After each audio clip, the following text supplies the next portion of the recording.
Top UN court has backed Qatar in a dispute with four Persian Gulf nations which imposed an air blockade on Doha. The International Court of Justice rejected an appeal by Bahrain, Egypt, Saudi Arabia, and the United Arab Emirates against a decision by the International Civil Aviation Organization. Court said the ICAO has jurisdiction in the case. Qatar has welcomed ICJ's ruling and says the blockading countries will face justice for violating international rules.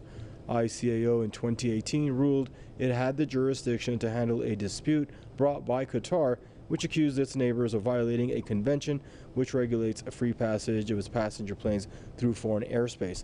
But the four allies disagreed and asked the ICJ to rule on the matter.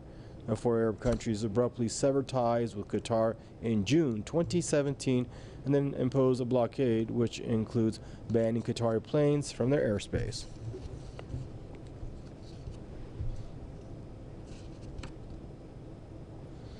Joining us out of Belfast is Saeb Shaath, author and Middle East affairs expert.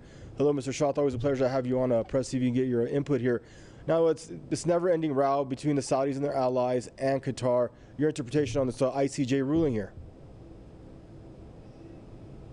You mentioned yourself from June 2017, when these four countries severed their ties with Qatar. They were accusing Qatar of backing extremism among many, many allegations. And to me, is the main allegation is that the issue of Saudi Arabia's leadership in the Gulf states and the Arab world sees Qatar as a breakaway state doesn't fall in line. And that is where the Saudis tried to bring it in. After the Arab Spring, they were partners and they were putting their resources in the service of the American and Zionist agenda, devastating the Arab world. But suddenly the Saudis see Qatar is climbing the ladder and becoming like a de facto ruling seat among the Arab League nations.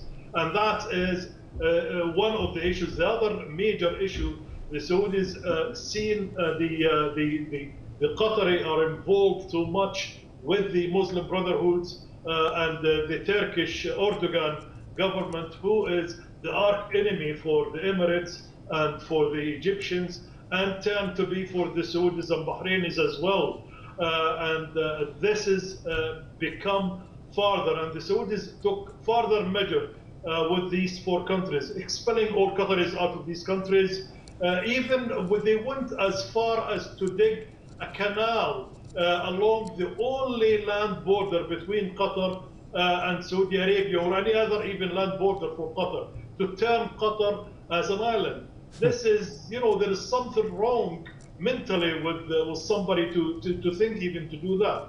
And since the beginning of the blockade, it was obvious that these four countries they went in acting in violation of international laws,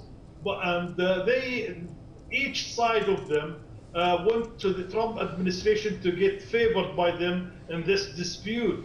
And Trump administration enjoyed this and started milking both sides. And Trump supported all sides against each other. At the end of the day, you will see, have to understand that no much difference between Saudis and Qatari.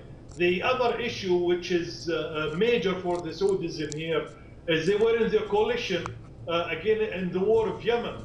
And the Qataris stopped and pulled out of this war of Yemen and deployed their Jazeera media, which is an effective media platform, to expose what is going on in this war, plus supporting Hamas in Palestine and engaging with Turkish plans and expanding the Turkish influence in Syria and in Libya and that. All of this collectively put Qatar against internally against the four countries.